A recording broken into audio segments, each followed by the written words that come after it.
Bonjour mesdames et messieurs, Radio Jojo à l'appareil. Aujourd'hui, chronique littéraire. Aujourd'hui, on parle de l'Ukraine, une histoire entre deux destins, écrit par Pierre Laurin. C'est sorti aux éditions Bartilla en 2019. C'est un énorme essai sur l'Ukraine qui retrace à peu près toute l'histoire de l'Ukraine. Ça fait un peu plus de 600 pages, sur en plus un livre grand format, donc c'est un énorme pavé. Nous, on va se concentrer sur la période, je dirais, moderne de l'Ukraine, c'est-à-dire ce qui s'est déroulé à la chute du mur de Berlin, donc à partir de 90, pour se donner un marqueur historique facile à retenir, 1990. Cette partie-là, ça fait déjà 250 pages, donc c'est un bon pavé sur une période de 30 ans. C'est un livre d'historien avec énormément de sources, de dates, de détails. Donc dans la présentation que je vais vous en faire par la suite, on va pas essayer de détailler tout ce qui s'est passé parce que ça serait bien trop fastidieux. On va essayer de vous donner des grandes lignes de compréhension de ce qu'est l'Ukraine et de ce qu'elle a traversé ces 30 dernières années.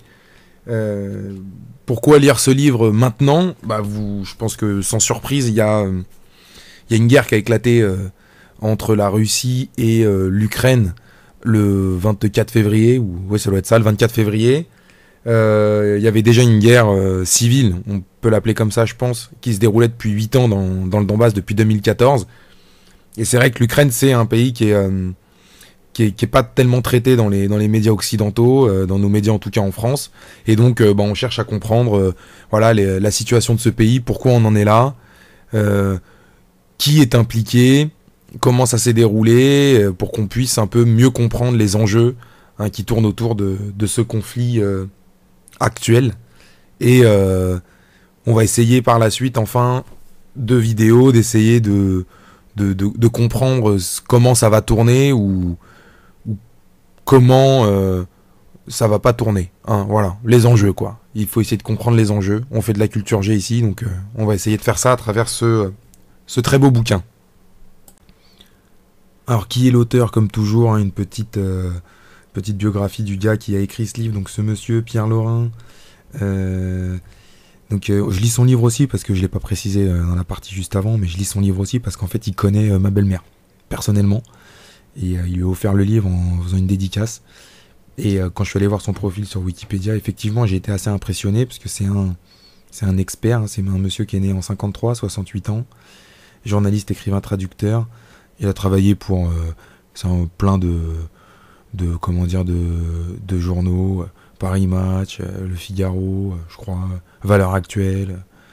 Bon, voilà, c'est un mec qui écrit des livres et qui est spécialiste de la Russie, mais pas que sur le plan politique, également sur le plan historique. Il a plusieurs œuvres à son palmarès. Il a commencé à écrire sur la Russie en 82, donc ça date pas de la semaine dernière. C'est un mec qui suit l'actualité depuis très longtemps. C'est un spécialiste. Je vous mettrai des inserts écran, mais il est consultant LCI, France 24, France 5, BFM, iTélé, RFI, Europe 1, Radio Classique, enfin voilà. Il est l'auteur, donc l'Ukraine entre deux destins, c'est la seule histoire de l'Ukraine en langue française, qui est sortie en 2019, mais voilà, il a écrit sur Poutine en 2000, sur la fin tragique des Romanov ou l'assassinat de Nicolas II dans les années 90. Donc il est non seulement spécialiste de la Russie contemporaine, je dirais, mais aussi de son histoire.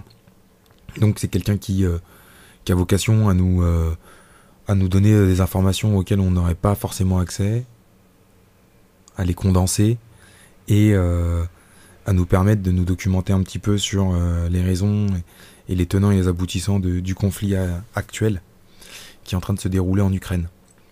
Voilà. On va démarrer la première partie avec, comme je le disais, le point de départ historique, c'est la chute de l'URSS, la fin de l'URSS et la sortie. Et tout d'abord, pour comprendre où est-ce qu'on en est, donc ça c'est 90, on va la faire à la grosse, ça c'est 91, mais c'est 90, donc ça fait 40 ans. Pour comprendre pourquoi l'Ukraine c'est un enjeu, faut voir qu'en URSS, l'Ukraine elle pesait très très lourd en point de vue économique. c'était 30% de la production agricole, c'était 25% de la production industrielle. Et le PIB moyen par habitant en Ukraine, il était supérieur de 10% à celui du peuple russe. Hein. En termes de superficie, c'est le plus grand pays d'Europe, hein, si on enlève la Russie évidemment. À ce moment-là, c'est 52 millions d'habitants, un PIB équivalent à celui de l'Irlande, une très très grosse métallurgie, une très très grosse sidérurgie, notamment dans l'armement, grosse production agricole, notamment de blé, on en a parlé récemment là, dans tous les échanges, on parle de la famine qui pourrait se provoquer s'il n'y avait pas les bonnes récoltes et pas d'exportation, notamment en Afrique. Et enfin, c'est des réserves de charbon au Donbass, qui sont des réserves colossales et du charbon de très très bonne qualité. Là, on parle, en ce moment, il y a l'usine d'Azovstaff, là, le nom m'échappe un peu, là, Azovstaff, je mettrai un insert écran aussi, hein, qui est réputée pour être la plus grande d'Europe, donc c'est pas pour rien. Hein. Voilà, ça montre que dans l'est du Donbass, voilà, il y a du charbon, il y a de la métallurgie, il y a de la sidérurgie. L'autre point, c'est qu'il faut voir qu'à la chute de l'URSS, en fait, toutes les forces militaires, toutes les productions ont été réparties comme ça par pays, quoi, de manière brute. Ce qui fait que à la fin de l'URSS, l'Ukraine, elle va hériter d'une force militaire absolument incroyable, donc pas loin de 800 000 hommes, 1500 avions de combat, 6500 chars d'assaut, mais surtout, elle va récupérer énormément d'ogives nucléaires, ce qui va en faire la 3e puissance nucléaire mondiale. Donc après la Russie, les États-Unis, direct c'était l'Ukraine. Et dès le départ, dès la chute du mur, il y a un point stratégique qui va être un point de friction avec la Russie, c'est la question de la flotte russe, enfin de la flotte de l'URSS à Sébastopol, hein, qui était le grand port soviétique, hein, de l'armée, et qui, évidemment, lors de la chute du mur et de la répartition des forces en présence, va être un gros point de négo. Donc c'est vrai que mis bout à bout tout ça, on comprend bien pourquoi quand l'Ukraine est devenue indépendante, non seulement elle a attiré la convoitise des Occidentaux, ça fait aucun doute, et puis aussi une envie, voire je dirais même un besoin stratégique russe, hein, de se maintenir impliqué dans ce pays. Parce que Sébastopol, parce que le Donbass et tout l'est de l'Ukraine qui est très très fort au niveau sidérurgie, métallurgie et dans le domaine militaire. L'énorme défi pour l'Ukraine à ce moment-là, c'est de passer d'une économie administrée par l'organisation soviétique à une économie de marché. Et ça se fait pas comme ça. Donc dès le début, ils vont prendre les conseils du FMI, et aussi, et là on va avoir aussi très très tôt l'implication donc de l'Occident avec le FMI sur le plan officiel, mais aussi de fondations privées. Et là, l'auteur nous cite notamment l'Open Society de Soros, on va dire en fonds qui viennent faire pression, qui viennent donner des conseils, qui viennent s'impliquer. Donc on voit que dès la chute du mur, tout de suite, il y a l'Occident quand même qui aussi se positionne sur l'Ukraine. Pour présenter, suite à cet état des lieux de ce dont a hérité l'Ukraine à la chute de l'URSS, on va essayer de parler un petit peu du clivage politique intérieur de l'Ukraine. Et faut voir qu'en contexte, pour toute l'ancienne Union soviétique, le défi principal, hein, la question des relations commerciales extérieures, elle est centrale. C'est-à-dire que, évidemment, vous l'aurez compris, dans cet univers soviétique, toutes les chaînes de production, elles étaient connectées, imbriquées, donc c'était, on va dire, entre guillemets, trans-pays, international, même si c'était à l'intérieur de l'Union soviétique, et gérées par le Gosplan, donc avec de la production planifiée. Et donc, passer de cette imbrication planifiée à des relations commerciales, on dirait pour nous, somme toute normale, c'est-à-dire entre deux pays qui font du commerce extérieur, c'est vraiment la question qui va structurer toute la sortie de l'URSS sur le plan économique. Et il est vrai que dès le départ, entre la Russie et l'Ukraine, je le disais tout à l'heure, notamment sur l'industrie de l'armement, c'est une question centrale pour ces pays-là. Donc il y a la question énergétique dont on va parler un peu plus loin. Et faut voir que l'industrie de l'armement, pour certains clients russes, il n'y a que l'Ukraine comme approvisionneur, hein, comme fournisseur, et pour certaines entreprises ukrainiennes, il n'y a que les clients russes, hein, comme clients, hein, pour l'armement. Donc c'est une vraie complexité. Et c'est un atout plutôt ukrainien, puisque en fait, en Ukraine, ils fabriquaient en tout cas les missiles russes. Et toute cette question-là, elle est déterminante. Hein. Ces enjeux-là, ils vont être déterminants. Et donc en 94, pour solutionner ces tensions, on va faire un accord de libre-échange entre la Russie et l'Ukraine. On va simplement sortir la question énergétique, le gaz russe, de l'accord. Et on va passer on va essayer de normaliser les relations. Donc dans ce contexte-là, hein, d'imbrication très forte, et en même temps de ce morcellement général et politique qui est en train de prendre place, il y a vraiment la question d'indépendance qui va être mise sur la table à la sortie de l'URSS. Cette notion d'indépendance, elle est multiple dans l'URSS en général, et en Ukraine, elle va prendre une tournure qui va se caractériser par un clivage linguistique entre l'ouest et l'est du pays. Pendant la période de l'URSS, faut bien comprendre que tout le monde avait la citoyenneté soviétique. Mais tout le monde avait aussi gardé leur nationalité d'origine acquise par le droit du sang, issu du 19e siècle. Donc, faut voir qu'un Russe, par exemple, ou un Biélorusse, ou même un Juif, ils n'avaient pas la nationalité ni la citoyenneté ukrainienne avant la chute du mur. Et en fait, donc à la sortie de l'URSS, quand ça a chuté, il va falloir redéfinir tout ça. Il va falloir redéfinir ce que c'est que la souveraineté, redéfinir ce que c'est que l'Ukraine, la citoyenneté ukrainienne. Toutes ces notions-là, elles vont avoir un besoin de redéfinition. Alors c'est sûr que pour nous, ça nous paraît bizarre, hein, en tant que Français, parce que nous, on hérite de quelque chose qui est là depuis 1500 ans, mais pour eux, c'est pas le cas. Et c'est très important, parce que par exemple, si on prend l'ouest de l'Ukraine, il a été soviétisé que en 39, que pendant la Seconde Guerre mondiale. Et avant, ça avait jamais été même, par exemple, des membres de l'Empire russe. Donc faut bien comprendre que pour une partie pour toute la société ukrainienne, pour toute la population ukrainienne, être ukrainien, c'est un concept nouveau. Et sur le plan linguistique, qui est le marqueur fort, faut voir qu'évidemment que l'ukrainien est la langue largement reconnue et la langue principale dans le pays, mais dans les services publics, au travail, dans l'armée, c'est le russe, hein, qui était la langue dominante, puisque c'était entre guillemets la langue de l'Union soviétique. Et donc, quand il y a ce morcellement, quand il y a cette désagrégation de l'URSS, pardon, et bien évidemment, comme je le disais, il va falloir tout redéfinir, même l'usage des langues. Et cet usage des langues, il va être très symbolique, il va marquer beaucoup ce que c'est l'identité culturelle du peuple ukrainien.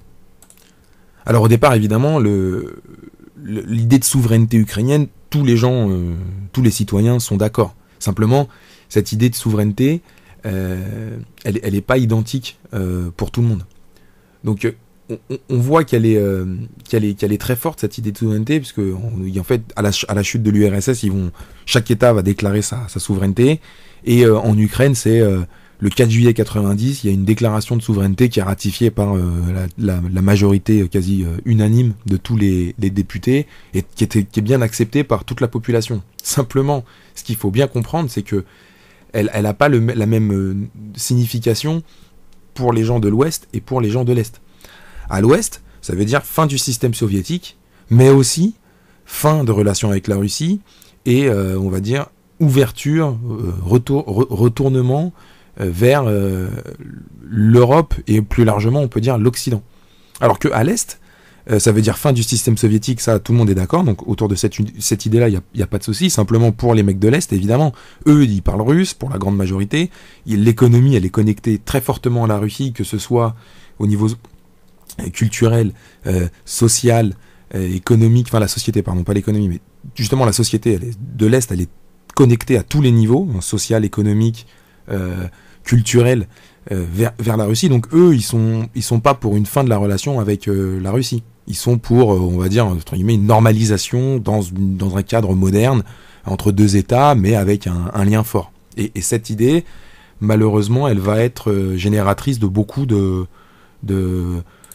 conflits et de tiraillements au sein de l'Ukraine.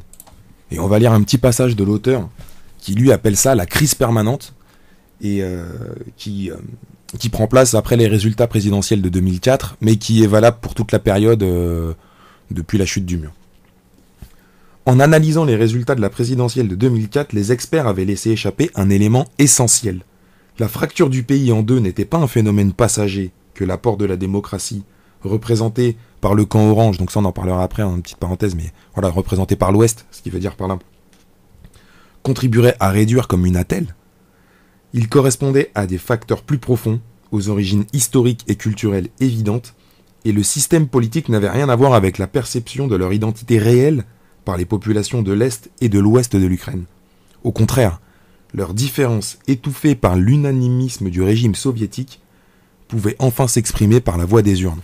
Et là on voit que la démocratie, l'arrivée de la démocratie en Ukraine, malheureusement elle n'a pas permis justement un équilibre qui était, je dirais, avant même pas il en était même pas question sous l'URSS, parce qu'il y avait une entité entre guillemets enfin même pas entre guillemets d'ailleurs, il y avait une entité supranationale qui permettait de mettre tout le monde d'accord, mais à la sortie de cette entité, à la fin de cette entité supranationale, on a eu un débat qui s'est cristallisé autour des élections pour savoir de l'Ouest ou de l'Est qui allait diriger le pays. Et ce tiraillement, il va durer, donc là c'était un petit point sur 2004, mais ce tiraillement il va durer jusqu'à aujourd'hui.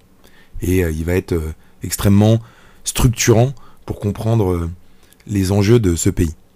J'ajoute un second point de tiraillement qui est extrêmement fort, c'est le passage à l'économie libérale. Et donc il faut voir qu'à travers, à travers toutes ces 30 dernières années, là, ce que l'Ukraine a connu, c'est aussi un tiraillement très fort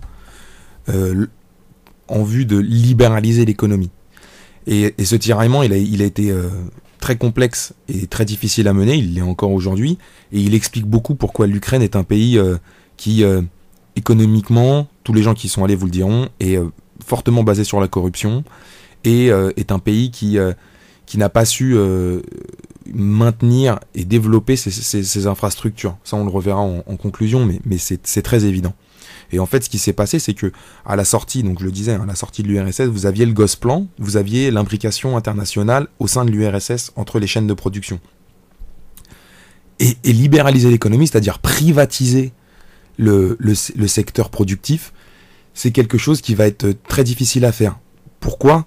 Parce que vous avez d'un côté donc des gens qui sont devenus les oligarques, qui bénéficient du système qui a été mis en place, on en parlera tout à l'heure, mais fin des années 80, début 90. Et vous avez aussi beaucoup de partis politiques qui voulaient aussi maintenir ce statu quo parce qu'eux, ils mangeaient de ça. Et là où vous avez de la complexité, c'est que par exemple, vous avez des gens qui vont être de l'Ouest, qui vont vous dire, nous on veut couper avec la Russie, on veut se tourner vers l'Europe et l'Occident. Vous avez des gens en face, par exemple, plutôt à l'Est, les communistes par exemple, qui vont vous dire, nous on veut maintenir la Russie, mais, excusez-moi, mais tous les deux, bien qu'ils soient opposés sur le plan de politique internationale, ils vont se retrouver en politique intérieure pour maintenir le statu quo et pour empêcher la libéralisation de l'économie. Et donc malgré la fracture, je dirais, linguistique, culturelle et identitaire que vous pouvez avoir dans le pays, ces gens-là, ils vont s'opposer à ce niveau-là, mais ils vont maintenir les liens et ils vont faire bloc pour empêcher que l'économie puisse se libéraliser de manière normale et toujours maintenir la pression sur l'exécutif pour pouvoir gagner des sous, négocier des réformes, faire des réformes mais pas complètement pour que eux on préserve leurs avantages qu'ils avaient récupérés depuis l'URSS. Et donc cette libéralisation, elle est aussi très structurante, elle est aussi très importante, et il faut l'avoir en tête, c'est-à-dire que vos ennemis sur le plan culturel peuvent être vos alliés sur le plan des réformes économiques. Et donc ça rend le pays difficilement, voire impossible à gouverner. Donc globalement, la ligne présidentielle, c'est toujours été de se positionner sur un modèle ukrainien qui serait une passerelle entre l'Europe et la Russie. Voilà, la plupart des présidents, mis à part dans certains cas un peu précis, ils ont tous joué cette carte pour être élus déjà. Donc Kouchma, là, dans les années 2000, voilà, il a apaisé les relations avec la Russie, notamment en faisant un accord sur la flotte de la mer Noire dont je parlais tout à l'heure, avec un abaissement des taxes douanières, par exemple, à l'avantage de l'Ukraine. Voilà, et la reconnaissance des frontières. Et là, par exemple, c'était une victoire politique pour lui, comme je disais à l'instant, puisque c'était la volonté des régions de l'Est, mais aussi des oligarques, hein, et aussi des institutions internationales. Voilà. Et ça faisait une passerelle entre Moscou et Washington pendant quelques années. En 2010, par exemple, Yushchenko, qui était le seul candidat, on va dire, pro-OTAN et anti-Russie, il a perdu, il s'est fait virer. Celui qui a gagné, c'est Yanukovych. Et Yanukovych et Tymoshenko, tous les deux, ils se retrouvaient. Donc Tymoshenko, c'est la femme, hein, c'est Yulia Tymoshenko. Là, je vous mettrai sa tête. Ils se retrouvaient sur des points alors qu'ils étaient adversaires, mais par exemple le refus de l'adhésion à l'OTAN, la neutralité militaire de l'Ukraine, la défense des intérêts russophones du pays. Voilà. Et c'est Yanukovych qui a gagné l'élection en 2010 sans avoir triché, quoi, pour les observateurs de l'OSCE on va dire au départ. Même Zelensky, là, celui qui est actuellement maintenant, l'ouvrage il est sorti au moment où ce mec-là il a éclos, et lui c'est pareil. Il est aussi, on en parlera après avec les oligarques, mais lui aussi il est financé par un oligarque, mais surtout il parle couramment le russe et l'ukrainien, et il se positionnait sur un programme anticorruption et de normalisation des relations avec la Russie. Et il est arrivé partout premier sauf dans l'Ouest. Donc voilà, ça vous donne la mentalité, ça aussi. Et le début du mandat, qu'est-ce qu'il a fait ? Il s'est inscrit dans un dialogue avec la Russie, mais aussi avec le Donbass. Et on parlera de la guerre du Donbass après, mais qui avait déjà commencé. Donc voilà, et sous sa présidence, pardon, le 1er octobre, sur le 2019, je pense, ils ont signé un accord pour organiser l'autonomie du Donbass. Donc je vous le dis, hein, tous, hein, il y a eu Kravchuk aussi au début, dans les années 90. Bon, c'était un peu particulier parce que c'est juste après la chute du mur, donc c'était pas les mêmes enjeux, mais la plupart des présidents, ils ont toujours joué cette carte de passerelle, et c'était un peu le rêve ukrainien pendant très longtemps d'être une passerelle entre la Russie et l'Europe. Et faut voir que, et l'Occident. Et il faut voir en fait que côté russe, ça a été plutôt soutenu ce modèle. Côté européen, ça a été aussi plutôt soutenu ce modèle. Évidemment, c'est un modèle qui n'a pas trop plu aux Américains. On en parlera juste après. Et on a dit au départ, hein, que dès la sortie de l'URSS, il y avait l'Open Society de Soros et le FMI qui étaient là. Et eux, c'est vrai qu'ils n'ont pas forcément toujours joué cette carte. Ils l'ont joué, mais pas toujours. Et malheureusement pour la population. Donc dans tout ça, dans la politique intérieure, il faut bien voir qu'il y a un gros problème, hein. Enfin il y a deux gros problèmes, c'est que c'est le pouvoir aux oligarques et puis tout ce qui s'ensuit, donc c'est la corruption.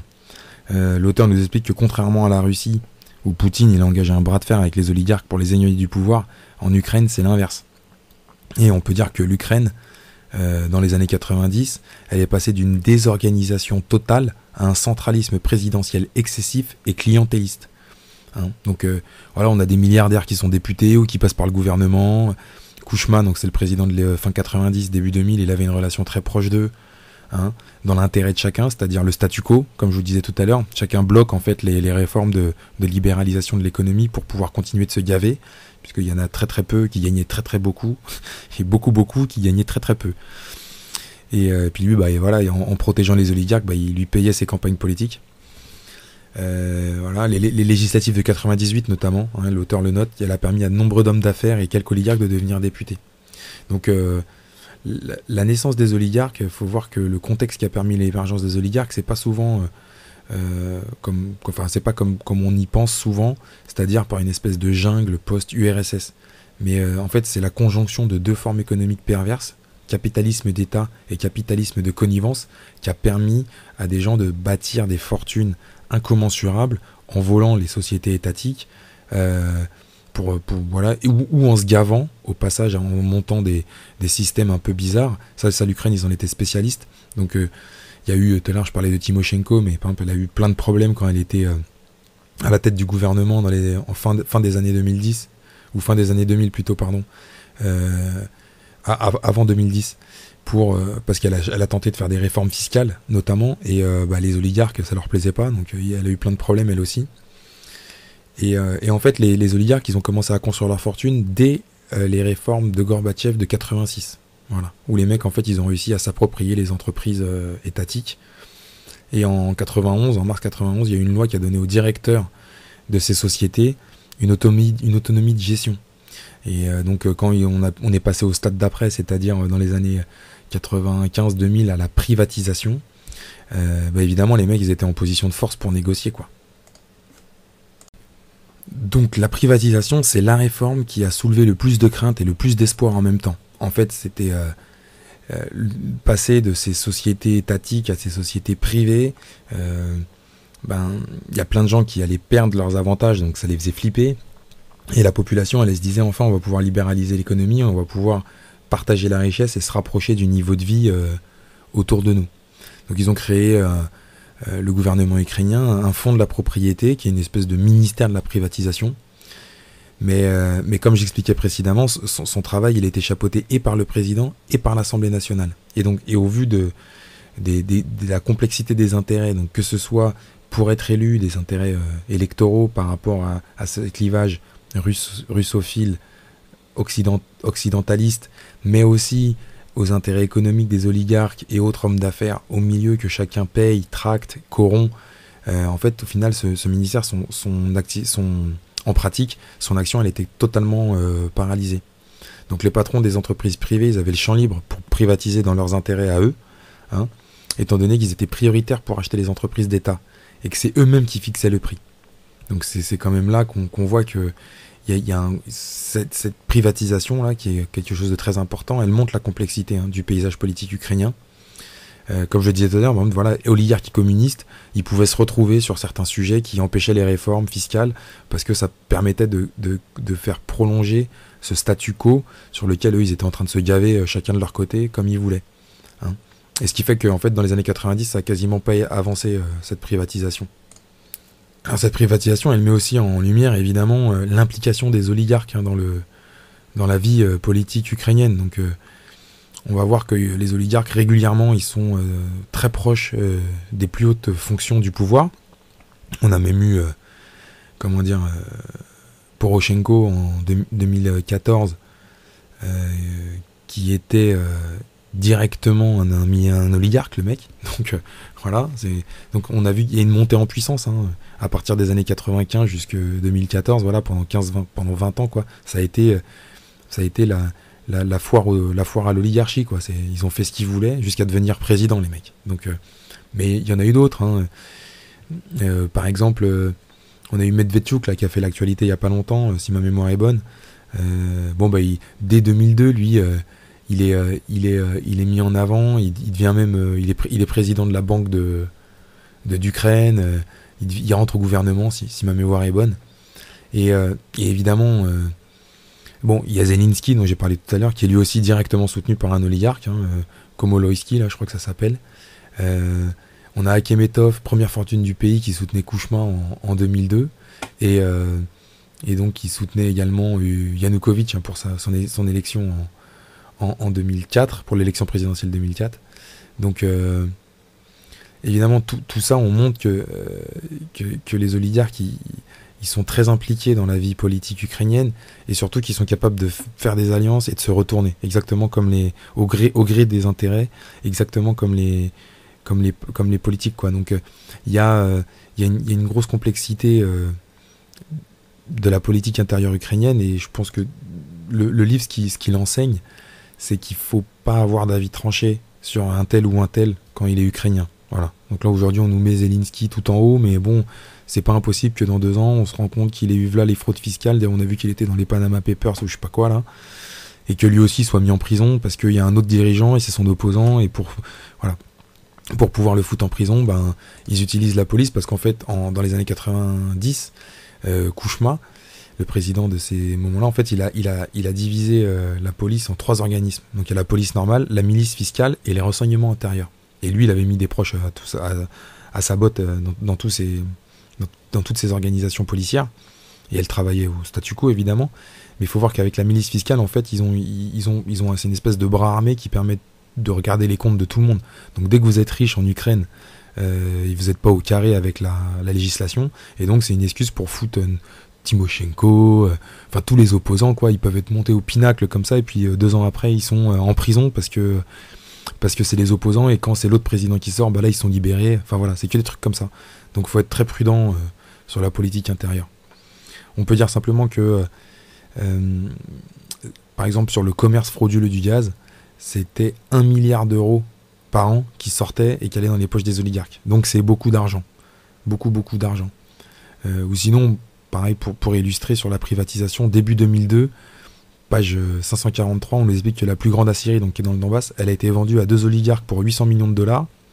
Bon, finalement, il y a ils ont changé le pouvoir, donc cet accord a été dénoncé par la justice ukrainienne, et quand il a été revendu à ArcelorMittal, c'était pour 4 milliards de dollars. Donc voilà, je vous en passe des vertes et des pas mûres, mais dans ce livre, on se rend compte que voilà, il y a de la corruption à tous les niveaux, et que là, je vais vous citer l'auteur, je ne sais plus quelle page c'est, mais après l'élection de 2004, donc il parle de la présidentielle, la situation à l'Assemblée était toujours la même, c'est-à-dire ingouvernable, et pour faire passer des réformes, il fallait négocier et souvent corrompre. Voilà, donc ça c'est la politique intérieure ukrainienne. Alors tout ce clivage culturel, linguistique, toute cette corruption, toute cette vampirisation de la ressource et de l'argent du pays, qui est un pays riche, hein. Voilà, il faut le rappeler, l'Ukraine c'est pas un pays pauvre, les gens sont très riches. Et c'est un pays qui est très riche, qui captait énormément de richesses de l'URSS, qui était un gros pavé. Donc c'est pas un truc de merde. Et évidemment, au bout d'un moment, tout ça s'est entrechoqué. Et on a donc Maïdan volume 1, j'ai appelé ça, en 2004, avec une élection présidentielle qui divise fortement, 40% pour chacun des deux candidats. Je mettrai les photos des mecs. Et en fait, avant même le résultat des seconds tours, on a une organisation étudiante qui s'appelle PORA, qui dénonce des fraudes et qui fait des plans, un plan de pression par les manifestations. Et donc ça commence, et puis il y a plein de gens qui se réunissent au Médan, c'est les étudiants qui campent, et on appelle ça la révolution orange. Donc effectivement, les résultats, ils étaient douteux, hein. Les observateurs internationaux, ils accablèrent pas l'élection, ils n'ont pas dit que c'était totalement grugé, mais dans sa globalité, dans l'Est notamment, les résultats étaient un peu frauduleux, quoi. Ça se voyait à certains endroits, pour Yanukovych. Et donc on a refait le second tour le 26 décembre 2004, et là c'est Yushchenko, donc le mec plutôt occidental. Yanukovych c'est plutôt pro-russe, là c'est Yushchenko, le mec occidental, qui remporte l'élection, qui se passait un peu mieux que la première fois, mais voilà, il y a eu aussi des fraudes évidentes, hein, de son côté. Et ce Maïdan volume 1, en fait, c'était une espèce de premier acte de ce qui va se passer en 2014 par la suite. Et dans l'opinion publique, il faut voir que effectivement, il y a une tension. C'était déjà le début de la très grosse tension. On n'était pas loin des violences. Il n'y a pas eu trop de violences, mais on n'était pas loin des violences, parce que il y a des gens qui étaient des jusque-boutistes, complètement à l'ouest, hein, qui sont idéologiquement anti-russes, quoi. C'est-à-dire qu'il y a même pas ils sont même pas pragmatiques, et donc qui font des manifestations et qui piétinent la démocratie pour pouvoir s'imposer. Et ça a mis un terreau extrêmement fertile à beaucoup de choses, cette opération-là, parce que cette révolution orange, évidemment, elle était soutenue par des fonds occidentaux, hein, notamment l'Open Society de Soros. Je pense que c'est clair. Je crois même que c'est mentionné dans le livre. Je ne l'ai pas mis dans mon petit résumé, mais je pense même que c'est mentionné dans le livre. Et donc elle va avoir de lourdes conséquences dans les années qui suivent. Donc ce passage de vitesse sur le Maïdan, ça nous permet d'embrayer sur un sujet un peu plus large, qui est l'ultranationalisme ukrainien. Donc c'est quelque chose dont on a beaucoup parlé ces derniers temps, parce que Poutine, il a beaucoup parlé de la dénazification de l'Ukraine. Ça a fait rire certaines personnes. Il y a des gens qui sont là, qui vous disent oui, c'est n'importe quoi, machin. Il invente et tout. Simplement, en tout cas, quand on lit ce livre qui est sorti il y a 3 ans et demi maintenant, pas du tout, en fait. C'est pas du tout une invention. Poutine, il a pas fumé du crack. Il y a bien un problème ultranational. Donc pas forcément nazi, parce que ça c'est vraiment la pointe. Mais il y a un ultranationalisme anti-russe ukrainien qui existe. Et ça remonte de loin. Encore une fois, ça sort pas de derrière les fagots. En août 91, on a George Bush père qui fait une visite à Moscou et à Kiev pour signer un accord de réduction de l'armement stratégique. Et devant les députés ukrainiens, il prend une position fracassante, comme nous dit l'auteur. Il se prononce contre l'indépendance des républiques soviétiques. Et il annonce, et là on cite, que les États-Unis ne soutiendront pas ceux qui font la promotion d'un nationalisme suicidaire fondé sur la haine ethnique. 91. Il te parle de haine ethnique, le président américain. Donc bon, ça vaut ce que ça vaut, mais voilà, faut voir qu'en 91, par exemple, première élection présidentielle, Kravchuk, il gagne nettement, c'est-à-dire à 60% des suffrages, parce qu'il fait la promotion du nationalisme.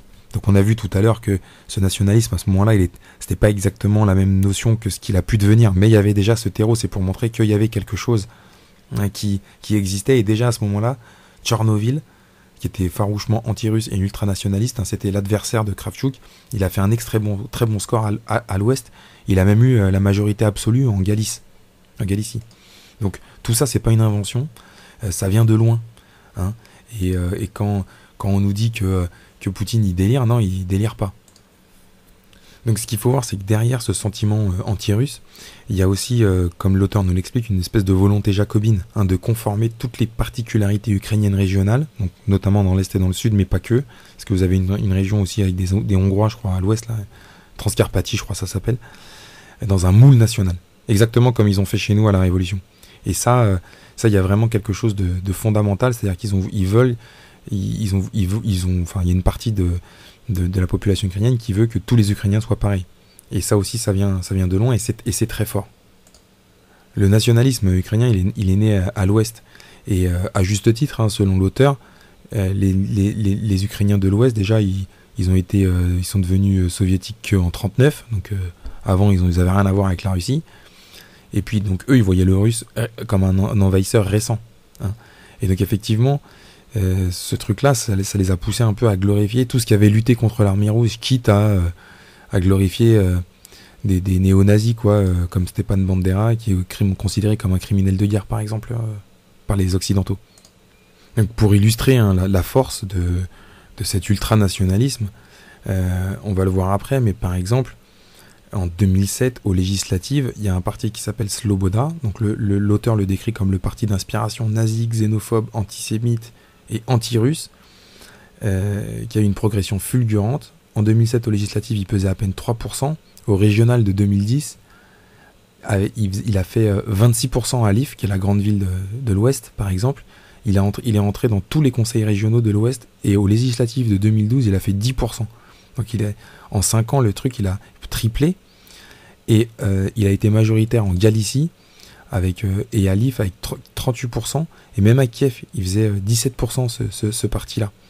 Et Svoboda, vous verrez, c'est un truc d'extrême droite, mais réel. Je veux dire, à côté, notre Rassemblement National à nous, ils sont centre droit, large, ok. Et il faut voir que ces gens-là, évidemment, ils sont en frontal avec qui ? Ils sont en frontal avec tous les pro-russes, pour les appeler ainsi, voire même tous les Russes du pays.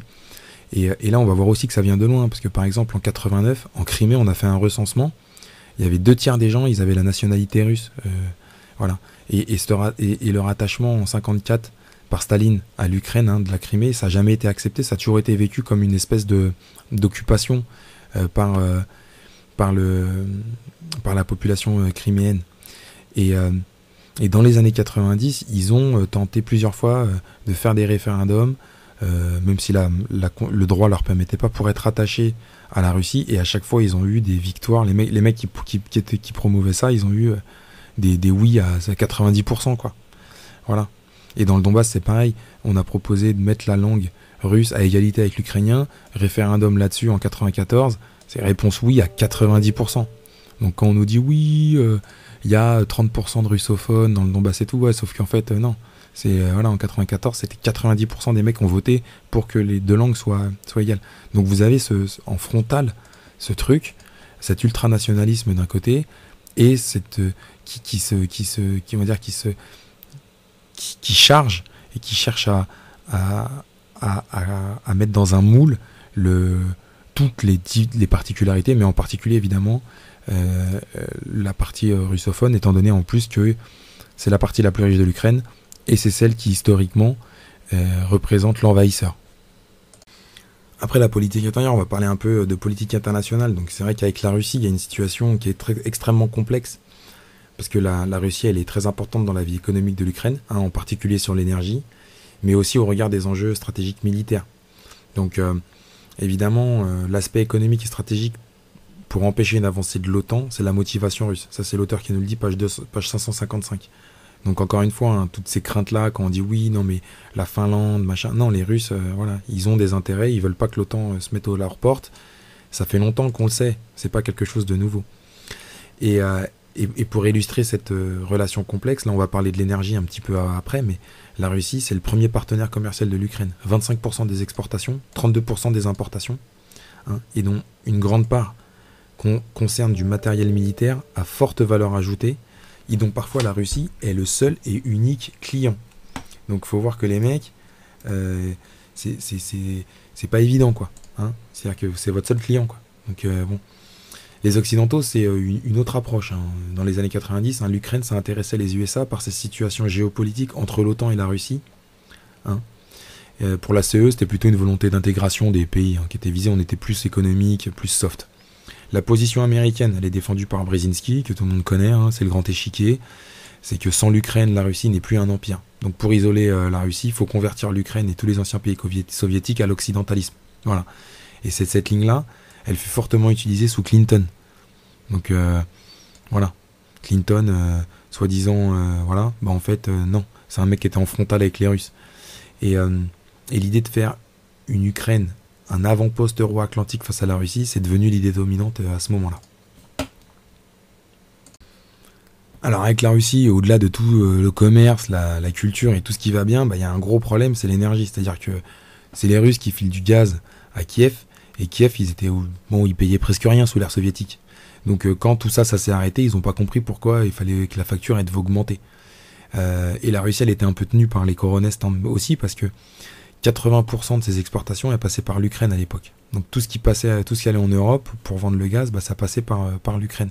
Donc couper la livraison à l'Ukraine, parce qu'il y avait tout le temps des problèmes de paiement, de taux, de cours, de partenaires, d'intermédiaires et tout ce qui va bien, bah c'était évidemment difficile, pardon. Donc il y a une dette qui s'est accumulée en Russie d'un côté, et quand ils ont commencé, les Russes, à dire on va réduire les livraisons, bah en Ukraine, les mecs ils détournaient le gaz. Et bon, évidemment tout ça, il y en a, ils s'en foutus plein les fouilles. Donc on a plein d'exemples, hein. On a en janvier 2006, il y a une crise avec la Russie sur le prix du gaz, et ils coupent le gaz, la Russie. Et Kiev, ils ont détourné 90 millions de mètres cubes. Voilà. Donc en contrepartie. Bon, après, ils ont fini par trouver un accord. Et puis en 2009, aussi au 1er janvier, voilà, cette crise, elle avait un peu duré quand même. Ils avaient eu du mal à trouver. Donc ils ont recoupé la livraison, les Russes. Il y a eu 2 semaines de négociations entre Poutine et Yulia Tymoshenko. Ils ont trouvé un accord gagnant-gagnant. Et le président de l'époque, Yushchenko, donc, qui était sur une ligne un peu anti-russe pour se faire réélire, il a voulu bloquer l'accord, et en fait c'est l'Union Européenne qui lui a dit attends, doucement, voilà, on va y aller doucement, laisse l'accord se faire. Donc il y a cette complexité avec la Russie qui en plus de leur acheter de l'armement où ils sont les seuls clients avec beaucoup d'argent à la clé, bah c'est eux aussi qui filent le gaz, et c'est un peu voilà, ils ont du mal à résoudre cette situation. Et d'ailleurs je crois qu'aujourd'hui ils livrent encore du gaz alors qu'ils sont en guerre. Si ma mémoire est bonne, je pense que je trouverai un article, là, si je peux, je le mettrai là. Il me semble que c'est encore la situation, donc c'est pour dire que c'est très compliqué. Donc dans tout ça, on a aussi la pression financière occidentale, hein, dans les années 90, par exemple, pour dénucléariser l'Ukraine, hein, pour qu'ils rendent les ogives nucléaires à la Russie. Ils se sont fait payer, les Ukrainiens. Ils ont dit on vous rend les ogives, mais vous nous filez du cash. Ce qui fait qu'ils sont devenus le 3e pays recevant le plus de subventions derrière Israël et l'Égypte de la part des États-Unis. Voilà. Donc il y a, dès le début des années 90, ils ont commencé aussi à se connecter à cette finance internationale. Donc on parlait du FMI tout à l'heure. Il y a le G7 par exemple, le jour de l'élection de Kouchma sur le temps 95. Il y a un soutien financier de 4 milliards le jour où il est élu, avec encore une fois le nom de George Soros qui est cité dans le livre, hein, sous pression de George Soros, et du directeur du FMI, Michel Candessu, qui va être donné à l'Ukraine. Donc évidemment, les équipes du FMI et soutenues par celles de Soros, ils vont aider le gouvernement à bâtir un plan de libéralisation économique avec à la clé de gros prêts, hein, comme par hasard. Voilà. Et en face, avec une discipline budgétaire et monétaire extrêmement forte, libéralisation des prix et privatisation des entreprises d'État, et bien sûr, fin du contrôle d'État sur le commerce extérieur, c'est-à-dire ouverture du marché complet. Donc on voit bien que tout l'argent qui était en Ukraine, il y a évidemment des morphales de la finance internationale qu'on voulu, bon, du côté occidental évidemment, qu'on voulu aussi venir prendre leur part du gâteau, quoi. Ils n'ont pas voulu laisser tout ça aux oligarques ukrainiens et puis russes surtout ukrainiens, mais aussi russes, à se gaver sur le dos des Ukrainiens, quoi. Et alors après, ils ont financé dans la politique. Par exemple, à la présidentielle de 2004, donc l'opposition, c'est ce que je disais tout à l'heure pour le Maïdan, voilà, aidé par des conseillers occidentaux, et on s'entend qu'il y avait un profond désir de la population de libéraliser l'économie. Donc ils se disent que si Yanukovych y gagne, va falloir manifester dans la rue, quoi, pour mettre la pression, un peu comme ils ont fait en Géorgie en 2003. Et donc les mecs, carrément, ils envoient des chèques, donc 150 millions d'euros, de dollars, pardon, par les hommes d'affaires ukrainiens, donc c'est beaucoup, hein, pour financer l'opposition, mais 65 millions de dollars de l'étranger, et donc 14 millions directement du gouvernement américain, hein, pour soutenir le candidat d'en face qui s'appelait Yushchenko, hein, dont on a parlé. Donc c'est carrément le gouvernement américain, il file 14 millions au candidat ukrainien. Donc quand on nous parle d'équilibre, ou qu'on nous parle que les Russes ils ingèrent et tout, je veux dire, quand on dit ça, on se dit ouais, ok, mais enfin les Américains c'est encore pire, quoi. C'est encore pire. Tu vois, c'est pas moins pire. Voilà, c'est le moins qu'on puisse dire. Et bien sûr, en corollaire de tout ça, vous avez le problème militaire. Donc je l'ai dit, hein, au départ, un des gros problèmes avec les Russes, une des grosses négos avec les Russes, ça a été la Crimée et Sébastopol en particulier, puisque c'est là où il y a la base militaire navale la plus importante de l'URSS. Et donc déjà, ça a été un point de friction au moment de la chute de l'URSS. Ensuite, c'est les Russes qui ont récupéré, mais ils avaient un loyer. Et donc, vous comprenez bien que selon les présidents qui étaient plus ou moins pro-russes, ou plus ou moins à vouloir normaliser les relations avec la Russie, c'était un gros levier pour montrer patte blanche à l'Occident, ou pour dire aux Russes d'aller se faire foutre. Vous choisissez le sens dans lequel vous le souhaitez. Et c'est ce port-là, évidemment, il était mis en exergue, hein, dans les négociations. Donc par exemple, Yushchenko, là dont je parlais juste avant, il refusait de louer de continuer de prolonger le bail. Donc les Russes, au début, à la fin des années, au milieu 90, quand ils se sont mis d'accord sur la répartition de la flotte, ils ont eu un bail jusqu'en 2017. Et vers 2010, Yushchenko qui disait non, moi je veux pas, en fait, je vous refais pas le bail. Et bien sûr, qui c'est qui lorgnait sur cette base militaire importante, c'est l'OTAN. Donc vous comprenez bien le fond du problème. Quand Yanukovych a été élu en 2010, lui par contre il a renouvelé le bail, mais jusqu'en 2042. Donc il a dit en gros à l'OTAN, allez vous faire foutre avec votre projet de récupération de cette base militaire. Et on voit qu'il a terminé par un coup d'État. Donc il a renoncé aussi à l'intégration à l'OTAN au passage en 2010. Donc on voit bien qu'il y a il y a ce problème. C'est un problème qui est vieux. Par exemple, le premier partenariat entre l'OTAN et l'Ukraine, il date de 97. Et en 2002, il y a eu un plan d'action pour intégration. Et c'est l'Allemagne qui poussait à ce moment-là. Donc encore une fois, quand on entend des journalistes là, ou des analystes venir nous dire que l'OTAN, ils sont pas du tout dans le truc, là on voit bien le soutien qu'ils envoient pendant le conflit, on voit bien qu'ils sont extrêmement impliqués et que pour eux c'est extrêmement important de pouvoir, on va dire, garder l'Ukraine sous contrôle. Et on comprend pourquoi, parce que bon, la Crimée elle a été perdue, mais il y a le reste qui était quand même pas rien, notamment Mariupol, là, donc, qui a fait l'actualité ces derniers temps. Et donc c'est bien un billard à trois bandes. Pour terminer d'illustrer ça, je vais prendre 2 points. Le premier, c'est en 2008 avec W. Bush, le fils, qui a tenté de forcer l'Ukraine dans l'OTAN, hein, juste avant son départ. Et en fait, cette entrée dans l'OTAN, elle a été bloquée par Sarkozy et Merkel, hein, qui à l'époque voyaient une provocation contre la Russie. Parce que l'Union européenne, elle, plutôt, ça a toujours été quand même plutôt l'intégration économique. C'est-à-dire qu'on s'est moins impliqué dans la politique intérieure, on y a quand même fait, on s'est moins impliqué au niveau militaire. Là, c'est l'inverse maintenant, mais ce qui est à mon avis pas bon signe. Mais on voit bien que il y avait une espèce de conscience du fait que c'était une provocation contre la Russie. D'ailleurs, Sarkozy, il a fait une sortie qui était plutôt intelligente, hein, qu'il fallait négocier tout ça, comme ils ont fait en Géorgie en 2008. Et ça, pour le coup, malheureusement, on essaie de nous le cacher. Et enfin, il y a la guerre du Donbass qui a commencé en 2014, donc on en parlera après. Mais Poroshenko, qui était un oligarque milliardaire président en 2014, lui, pour régler le problème de la guerre du Donbass, en fait, son option, c'était je m'appuie sur le soutien américain. Et donc ils ont filé 1,5 milliard de dollars en 4 ans, là, entre 2014 et 2008, pour leur taper sur la tête aux séparatistes. Donc on voit bien hein, qu'il y a cette volonté, on va dire, de l'Amérique, parce que l'OTAN c'est quand même les États-Unis, de mettre la main sur l'Ukraine. La base de Sébastopol, elle était dans le viseur, et aujourd'hui ils sont de manière, ils défendent bec et ongle, même si c'est pas un membre de l'OTAN, mais on voit bien ils défendent bec et ongle l'Ukraine, parce qu'ils ne veulent pas qu'elle finisse totalement dans la zone d'influence et de contrôle sur le plan militaire, je parle, russe. Il va se dérouler en 2014 des événements qui vont cristalliser toute cette tension, toute cette montée en puissance de cet ultra-nationalisme ukrainien, de ce clientélisme, de ces conflits d'intérêts internes, appuyés et adossés à des intérêts étrangers. Et c'est ce que j'ai appelé Maidan Volume 2, ou c'est ce que l'auteur appelle lui Euromaidan.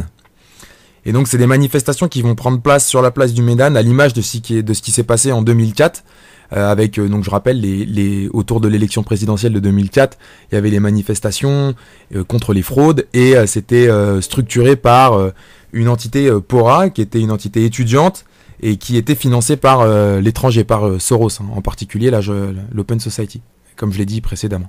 Et là, on va se retrouver avec la même chose. Donc le contexte est légèrement différent. On est 8 mois avant les élections présidentielles. Le président, c'est Yanukovych, donc c'est plutôt un pro-russe, mais à l'image de tous les autres présidents, jusque Zelensky, hein, je leur ai répété plusieurs fois dans cette vidéo, mais il faut bien se le mettre dans la tête. Il représente les intérêts de certains oligarques et de certains plutocrates ukrainiens et russes et occidentaux. Il était en négociation avec l'Union européenne. Il va les suspendre parce qu'en fait il va avoir le choix entre une proposition russe d'aide financière et une proposition avec l'Union européenne. La proposition avec l'Union européenne, elle est pas terrible, elle est très contraignante, donc il va suspendre les négociations et il va accepter la proposition russe qui lui garantissait au passage par exemple une baisse du prix du gaz de 30%. Donc c'était pas rien. Et autour de ce choix-là, il va y avoir des manifestations parce que les gens vont dire non, nous on veut, tout l'Ouest en particulier, on veut être intégré à l'Union européenne. Simplement, à la différence de ce qui s'est passé la fois précédente, c'est qu'entre-temps, le financement étranger par des fondations, il a changé de nature, et là c'est plus des étudiants qu'on finance, c'est des groupuscules d'extrême droite. Donc il va y avoir, un parti politique Svoboda, qui va être très important et très impliqué, et aussi ce qu'on va appeler le private sector, là, le secteur droit, qui eux carrément sont des groupuscules se revendiquant de Stepan Bandera dont on a parlé précédemment et qui sont ouvertement néo-nazis, nous dit l'auteur. Alors évidemment, c'est des manifestations populaires. Il va même y avoir jusqu'à 500 000 personnes sur la place Maïdan, ce qui est gigantesque. Quand on sait que la ville de Kiev, c'est 4 millions, quoi. C'est Naples, c'est 4 millions et demi. Donc c'est Naples, Madrid, Barcelone, c'est une ville, Munich, c'est des villes comme ça. Donc c'est des grosses villes, mais c'est pas des mégapoles. Donc 500 000 personnes, ça commence à faire beaucoup de monde. Et ce qui va encadrer, ce qui va structurer sur le terrain, sur la place, c'est ces groupements-là. Donc ce parti-là, Svoboda, qui est un parti d'extrême droite, et le Pravi Sector. Évidemment, cette contestation, elle va être récupérée politiquement. Donc l'opposition au Parlement ukrainien, elle va structurer la contestation. Et puis évidemment, les gens qui payent pour faire la sécurité et pour pouvoir organiser ces manifestations-là, ils vont défiler. Donc vous avez plein de mecs de l'Occident, donc des représentants de l'Union européenne, des Américains, même McCain, là, l'ancien candidat, il va passer aussi comme ça. Donc là, ces mecs-là, à ce moment-là, ça les dérange pas de voir des banderoles néo-nazis dans la contestation. Là, il y a pas de souci, ils en font fi, quoi. Il y a pas de problème. Et tous ces gens-là, ils vont souffler sur les braises un maximum. Tout ça financé par l'extérieur, par l'étranger. Donc on est clairement dans une situation de coup d'état, quoi, ou de putsch. Malheureusement, comme ils vont pas trouver de solution politique. Le Pravi Sector, donc une espèce de groupe paramilitaire voilà, d'extrême droite, nazi, je sais pas, fasciste, je sais pas trop comment appeler ça, c'est un peu difficile, mais en tout cas c'est des mecs qui eux étaient pas là pour simplifier et coordonner les choses, mais au contraire pour foutre le sbeul. Et donc le 18 février ils vont essayer de rentrer au Parlement, ça va faire une grosse échauffourée avec les forces de l'ordre, il va y avoir 28 morts dont 10 policiers. Donc voilà, hein, la violence elle est vraiment de part et d'autre. Hein. Et ce qui va se passer, c'est que tout ça va provoquer des négociations entre le pouvoir et l'opposition. Et on va proposer une trêve. Mais le private sector, lui, va refuser cette trêve. Et le 20 février, on a l'affaire des snipers. Donc je rappelle l'affaire des snipers, rapidement, il y a toute la foule, il y a des gens qui tirent sur la foule, ils tirent sur les policiers, ils tirent sur la foule, sur les manifestants, ça fait une centaine de morts. On a tout de suite accusé le gouvernement ukrainien d'avoir fait ça, et ça a provoqué un peu le retournement de l'opinion générale, parce que jusque-là, on disait ok, ils manifestent, mais ils peuvent pas non plus destituer un président qui a été élu au regard et sous le contrôle de l'OSCE, et que voilà, on n'est peut-être pas d'accord avec lui, mais il est quand même le président officiel. Tout ça, ça a provoqué un retournement de l'opinion ukrainienne, de l'opinion internationale, et ça va provoquer la destitution de Yanukovych qui va partir en hélicoptère. Ça doit être dans ces eaux-là. Je dis ça de tête tout ça, mais ça doit être dans ces eaux-là. Cette affaire des snipers, elle est très troublante parce que on est en avril 2021 quand l'auteur édite le livre que je vous ai montré là. Il l'a écrit un peu avant, mais là c'est la seconde édition. En avril 2021, on sait, grâce aux autopsies, que les snipers c'est bien les mêmes mecs qui ont tiré et sur la foule et sur les policiers. Donc ça, il y a pas de souci. Par contre, on sait toujours pas qui c'est qui a tiré. Donc pour l'auteur, il y a deux possibilités. Soit résoudre l'enquête, c'est très difficile, et ça on veut bien le croire. Voilà, c'est une possibilité. C'est vrai que trouver des tireurs embusqués comme ça dans un cadre de manifestation générale avec des centaines de milliers de personnes, c'est pas évident. Soit pour l'auteur, évidemment, c'est que la conclusion, c'est-à-dire que la sortie de l'enquête, ce qui sortirait de l'enquête, ça pousserait pas pour dorer l'image de l'Euromaidan, mais pour la ternir plutôt. Sous-entendu, ça serait plutôt de ce côté-là, du côté des gens de private sector par exemple, qu'il faudrait chercher les responsables. Tout ça a suscité énormément de troubles au niveau international. On en avait même parlé en France, tout le monde s'en rappelle. Donc on a envoyé Fabius, qui était notre ministère des Affaires étrangères, le ministère des Affaires étrangères allemand, polonais, un envoyé russe, Yanukovych et les chefs de l'opposition, pour essayer aussi de faire un compromis. Et encore une fois, après ce grave problème de pacifier la situation et puis de trouver une sortie politique, parce que là c'était plus possible. Et ils vont trouver un texte de compromis qui va être signé par tout le monde. Mais quand on va le présenter au Maidan, il va être rejeté. Il va être rejeté par qui ? Par le private sector, encore une fois, par la voix de Yarok, qui est son représentant, on va dire. Et eux, ils annoncent qu'ils veulent continuer la lutte jusqu'à la prise de pouvoir par la révolution nationale totale. Et ils vont menacer de chasser Yanukovych par la force s'il démissionne pas. Donc là, tout ça crée. Ils sont sûrement soutenus fortement par l'armée, parce que pour pouvoir se permettre de proférer des menaces comme ils sont, c'est que les mecs, ils étaient capables de le faire. Quoi qu'il en soit, le 22 février, l'Assemblée nationale, elle trouve une espèce d'argousie juridique, nous dit l'auteur, pour démettre Yanukovych de ses fonctions, et ils vont élire Yutsenuk à la place, si ma mémoire est bonne, c'est un proche de Timoshenko, pour le remplacer. On assiste clairement à un putsch violent qui dégage la démocratie. C'est voilà, on piétine la démocratie, et c'est la force qui prend le pouvoir à ce moment-là en Ukraine. Et le 23 février, comme ça, vous allez bien comprendre, ça illustre bien ce qu'on a développé un peu là, c'est cette haine ethnique qui tourne autour de la langue qui existe en Ukraine. Elle n'est pas fantasmée, parce que le 23 février, donc c'est-à-dire que le lendemain qu'ils ont élu un nouveau président, il y a 252 députés qui votent l'abrogation d'une loi de 2012 qui donnait aux Russes le statut de langue régionale dans les régions où les russophones sont plus de 10%. Donc je vous mettrai la carte, ça fait un paquet de régions. Donc vraiment, on sent que cette tension, ce problème culturo-identitaire, il est vraiment profond en Ukraine, il est grandissant, il est réel. Et c'est pas Vladimir Poutine qui se lève le matin et qui dit en fait il y a une haine du russe, non, par l'ouest envers l'est, non, c'est la réalité, ça c'est vu. Alors c'est cet Euromaidan qui va faire naître la guerre du Donbass, ce qu'on peut appeler comme ça. Ce qu'il faut bien comprendre, c'est que pour l'Est et le Sud de l'Ukraine, qui représentent au bas mot la moitié de l'électorat, au bas mot, effectivement, ils le vivent très mal, l'Euromaidan. Déjà, ils ont le souvenir de 2004, ça leur avait pas plu. On avait volé la victoire à Yanukovych comme ça, et elle était partie sur un président par la rue, pro-occidental. Et là, la même chose, mais là carrément, les mecs, c'est par la violence, donc si vous comprenez bien que c'est très difficile à accepter, et en plus il y a ce côté anti-russe, quoi. Et eux, ils sont plutôt russophones, russes même des fois, et pour la très grande majorité russophiles, pour les raisons qu'on a expliquées précédemment. Donc dès le début de l'Euromédan, il y a eu un espèce de contre-Euromédan, un anti-Maïdan, qui avait lieu dans ces régions-là.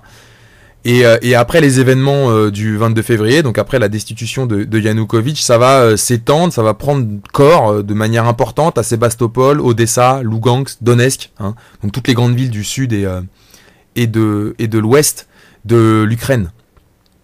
Et ce qui les a vraiment inquiétés, ces gens-là, donc je l'ai dit, c'est le 23 février, le retrait de la loi qui donnait aux Russes le statut de langue régionale, mais aussi l'entrée dans le gouvernement du nouveau président élu, Yatsenyuk, donc le proche de Timoshenko, 4 membres de Svoboda, donc le parti d'extrême droite dont on parlait tout à l'heure, ministre de l'Agriculture, ministre de l'Écologie, vice-premier ministre et le ministre de la Défense. Donc c'est pas rien. Au-delà de ça, il y a un ancien néo-nazi, la Paroubi, qui devient secrétaire du Conseil de sécurité nationale et de défense. Et son principal adjoint, c'est Yarok, qui est le porte-parole du secteur droit, là, Pravi Sector, dont je parlais aussi précédemment, qui sont des gens d'extrême droite, quoi. Il n'y a pas d'autres mots. Et le procureur général, le statut de procureur, il a aussi été confié à un ancien du mouvement Pravi Sector. Donc l'auteur il nous le dit, en résumé, il faut bien comprendre que tout ce qui émanait de l'armée ou du maintien de l'ordre, il était contrôlé directement ou indirectement par des mecs de Svoboda. Donc en fait, ce qui s'est passé, c'est qu'après le putsch, le mec de Pravi Sector, là, les espèces de fascistes qui ont pris le pouvoir par la violence, qui menaçaient le président et tout, quand il y a le nouveau président qui est arrivé, il leur a dit tenez, faites la police, quoi. Donc c'est sûr que dans l'est et dans le sud, ils ont pas accepté. Et donc ils se sont soulevés et ils ont demandé à ce que tout simplement à ce qu'on reconnaisse leur autonomie un peu sur le mode d'une espèce de fédération, voilà, au sein de l'entité ukrainienne. C'était ça leur but. Alors faut bien voir que ça allait bien à Moscou, parce que le fait qu'il y ait qu'il y ait des régions autonomes, ça empêchait l'intégration à l'OTAN, voilà, ou à quelques espaces douaniers spécifiques que ce soit. Et donc cette espèce de neutralité de l'Ukraine, elle était acquise comme ça, et donc eux ça leur jouait bien, ça leur allait bien. Malheureusement, les dirigeants ukrainiens, on a bien compris, c'est des justes boutistes qui ont été mis en place à la suite de l'Euromédan. Il faut voir que les quelques mois après, il y a eu une élection, et c'est un oligarque directement, Poroshenko, qui a été élu, pro-occidental lui aussi. Donc tout ça a mis feu à ce conflit larvé culturo-identitaire qui traînait depuis très longtemps et qui en même temps était gangréné par des questions économiques, et ça a créé la guerre du Donbass. Donc la guerre du Donbass, malheureusement, elle va durer. Il va y avoir des accords, ce qu'on appelle les accords de Minsk II, qui ont été signés en février 2015 par Poutine, Poroshenko, donc le président de l'Ukraine, le nouveau, Merkel et Hollande, qui validaient l'idée d'autonomie. Il faut voir que depuis ce 2015, donc une promesse qu'on leur a faite, ça a jamais été appliqué.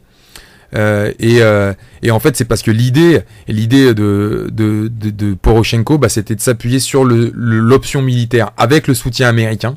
Donc entre 2014 et 2018, les US, ils ont filé 1,5 milliard d'aide pour entre guillemets pour muscler l'armée ukrainienne. Et l'armée ukrainienne, son travail à ce moment-là, c'était d'écraser les séparatistes du Donbass, les groupes paramilitaires séparatistes du Donbass. Donc on en est là.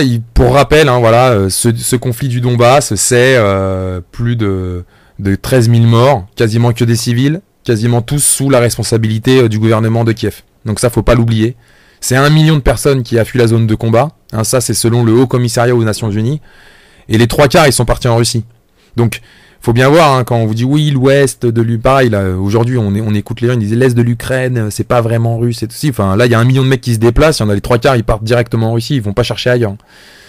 Donc on en est là. Cette guerre, elle a duré, et maintenant elle a pris un autre caractère, puisque il y a une entité étrangère qui a intervenu directement sur le terrain, et une entité supranationale comme l'OTAN qui elle intervient à travers de la livraison d'armes. Et il faut voir que ça datait d'avant.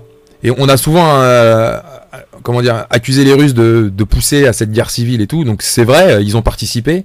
Mais selon les renseignements français, nous explique l'auteur, la participation russe à cette guerre, elle est égale à l'implication occidentale, avec environ 1000 hommes de part et d'autre. Une des premières conséquences extrêmement importantes, et qui va aussi provoquer une dégradation des relations avec la Russie pour l'Occident et pour l'entité gouvernementale ukrainienne, c'est la Crimée. Donc en Crimée, évidemment, on en a parlé précédemment, on rappelle qu'il y avait Sébastopol, donc qui est une enclave russe au sein de la Crimée. Bon, la Crimée, déjà, c'est russe ethniquement à 60%, et eux, depuis la chute du mur, on l'a vu précédemment, ils demandaient en gros à être attachés à la Russie. Et au moment où il y a le coup d'État contre Yanukovych, évidemment, ce qui est derrière, c'est la base de Sébastopol. Évidemment, les Russes, eux, c'est leur flotte entière qui est là, c'est l'accès à la mer pour eux, Noire. Donc c'est quelque chose que stratégiquement, ils ne peuvent pas perdre.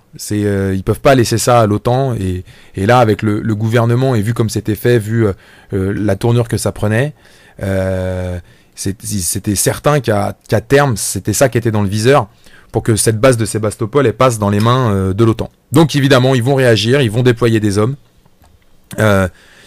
Faut voir qu'ils ont pas... tout le monde s'est dit oui, ils ont pas le droit et tout. Faut voir que juridiquement, la Russie, en fait, avec le bail qu'elle a au port de Sébastopol, elle a le droit de déployer jusque 25 000 hommes. Donc c'est ce qu'ils ont fait. Vu que tout le monde était d'accord avec eux, voilà, ça a été pris sans violence. Tout le monde était d'accord avec eux. De toute façon, les mecs, ils vivaient depuis je sais pas combien de temps l'Ukraine comme une espèce d'occupation. Donc pour eux, il n'y a pas il y avait pas de raison. Et il y a eu un référendum sur le rattachement à la Russie le 16 mars. Qui a été à 97%, avec 83% de participation, le oui. Alors il y a évidemment aucun observateur international qui a été envoyé, mais personne n'a contesté le résultat, parce que tout le monde sait très bien que c'est comme ça et qu'il n'y a pas de souci. Et le 21 mars, ça a été rattaché à la Russie par la Douma, qui est l'Assemblée nationale russe. Donc évidemment sur la Crimée, on peut incriminer la Russie, mais elle, franchement, du point de vue russe, comment ne pas intervenir? Comment ne pas garantir son accès à la mer? Et comment ne pas garder sa base navale principale sous son contrôle? Je veux dire, c'est normal, c'est la moindre des choses. La Crimée, elle est extrêmement stratégique pour la Russie, donc c'était tout à fait logique qu'ils le défendent comme ça. On va pas parler du conflit ici, j'ai pas de compétences militaires spécifiques et je suis pas bien informé, donc je vais pas parler de ça. Ceux qui veulent s'informer un peu, je vous conseille 2-3, je vous mettrai les liens, là, il y a 2-3 chaînes YouTube que vous pouvez aller voir. Donc il y a Stratpol, qui est une chaîne pro-russe, tenue par un mec qui s'appelle Xavier Moreau, que je trouve plutôt de bonne qualité, avec une vision un peu globale. Vous avez la chaîne de Xavier Titelman, qui passe sur LCI beaucoup, qui a un peu moins une vision globale, qui comprend peut-être un peu moins bien le déroulement militaire des opérations, je pense, mais qui permet de parler quand même, de montrer le côté ukrainien et de parler des équipements en détail, donc ça a son intérêt. Puis vous avez la carte, là, je sais plus le nom, quand je parle de tête, je vous le mettrai, qui donne du quotidien, voilà, qui vous montre du quotidien, où est-ce que ça avance, où est-ce que ça avance pas, en détail. Donc ce qu'on peut dire, juste pour se donner une idée globale, avec le peu de compétences que j'ai, de connaissances que j'ai sur l'aspect militaire, mais la carte que je vais vous mettre, là, la carte de ce qu'a pris les Russes et de l'objectif qu'ils souhaitent atteindre, c'est-à-dire prendre tout le sud et tout l'ouest, tout l'est, pardon. Ce qu'ils ont pris, on peut d'ores et déjà considérer qu'ils le perdront pas. C'est très compliqué de faire sortir les gens des villes, c'est des combats très difficiles, on le voit, la Russie, ils ont du mal. Il suffit de reprendre la Seconde Guerre mondiale. Si ma mémoire est bonne, ils ont libéré 1200 villes, les Russes, pendant la Seconde Guerre mondiale, donc ça a pris beaucoup de temps, et c'était bien moins compliqué qu'aujourd'hui, on le sait. Donc il faut voir que là où ils vont s'installer, aller les chercher pour les déboulonner une fois qu'ils seront installés, ça sera quasiment impossible. Déjà qu'on voit que c'est très compliqué avec une armée ukrainienne qui a l'image du pays, à mon avis. Donc quand on entend qu'elle résiste et tout, ouais, les mecs ils sont terrés dans les villes, donc ils résistent, ok, mais on n'a pas vu de mouvement significatif de l'armée ukrainienne pour contrer l'armée russe. C'est quand même l'armée russe qui a l'initiative, et c'est juste à l'image de comment était géré le pays, où tout partait un peu à volo. Il y a pas de secret. Tous ceux qui sont allés en Ukraine, ils le savent. Tous ceux qui sont intéressés un tout petit peu au sujet, ils le savent. Et donc ce qu'on est en train d'assister, c'est à une partition du pays. Malheureusement d'ailleurs, ou heureusement, je ne sais pas. Et on en revient un peu aux commentaires d'Éric Zemmour, qui avait été beaucoup raillé, mais quand il avait dit que c'était un faux pays. Donc c'est un peu difficile à entendre, parce mais c'est vrai que sur une perspective longue, on peut voir un peu ça comme ça. Il y avait une telle fracture dans ce pays depuis 30 ans qu'il était quelque part découpé un peu n'importe comment, créé un peu n'importe comment. Et aujourd'hui, ce à quoi on est en train d'assister, c'est bien à une partition du pays, avec une partie qui va être russe et une partie qui va être occidentale. Le deuxième point, c'est deuxième commentaire qu'on peut faire, c'est vraiment l'humilité. Je pense que c'est très important quand on discute de sujets, quand on essaie de le comprendre, d'être humble. Il y a une telle complexité, que ce soit en politique intérieure, que ce soit en politique extérieure. Il y a une telle, la politique intérieure, c'est Game of Thrones, quoi. Tout le monde. Il y a Tymoshenko, par exemple, c'est le meilleur exemple. Yulia Tymoshenko, elle a été portée au nu pendant un moment en Ukraine parce qu'elle proposait des lois de réforme fiscale, qui allait contre les oligarques et tout. Et c'est un autre mec qui a gagné les élections, et 2 ans après, elle était en prison parce qu'elle aussi, soi-disant, avec son entreprise et son mari, ils avaient tapé dans la caisse. Et après, elle est ressortie parce que c'est encore un autre mec qui est revenu au pouvoir et qui l'a laissé sortir et tout. Donc voilà, je le disais tout à l'heure pour Zelensky, faut être vraiment prudent. Prendre parti dans ce conflit, c'est tellement compliqué qu'il faut vraiment avoir de l'humilité. Il y a des choses qui sont malheureusement cachées par nos médias, l'ultranationalisme ukrainien. Donc je parle même pas de néo-nazis, parce que ça c'est vraiment la pointe, mais il y a un ultranationalisme ukrainien qui existe, qui est hostile à une partie de la population ukrainienne, telle qu'elle est définie par les médias eux-mêmes. Et ça, malheureusement, on nous le sous-estime complètement. Et autant que la complexité de la politique intérieure, ou l'implication de l'OTAN, donc et des États-Unis, au niveau officiel, mais aussi au niveau, je dirais, détourné, souterrain, par les fonds, des fondations comme celle de l'Open Society de George Soros, qui travaillent l'Ukraine depuis 30 ans, quoi. Ils sont là depuis le début des années 90. Donc tous ces sujets-là, il faut vraiment les prendre avec beaucoup de recul, de calme, pas être engagé du tout, parce que la vérité d'aujourd'hui, c'est pas forcément la vérité de demain. Et ça, c'est très important à retenir en ce qui concerne l'Ukraine. Comme troisième commentaire, ce qu'on peut dire aussi, c'est un peu le caractère inévitable de la situation actuelle.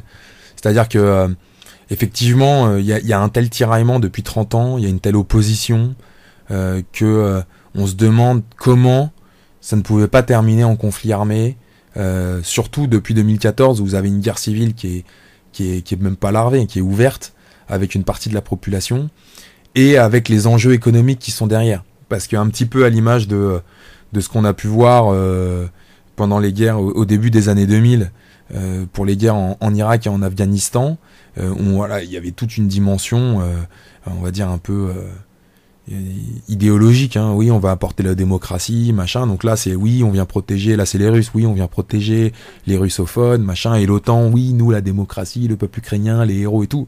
La réalité aussi, elle est un peu basique, mais c'est ce que j'ai répété tout à l'heure au départ. Faut jamais oublier, il y a beaucoup d'argent en Ukraine.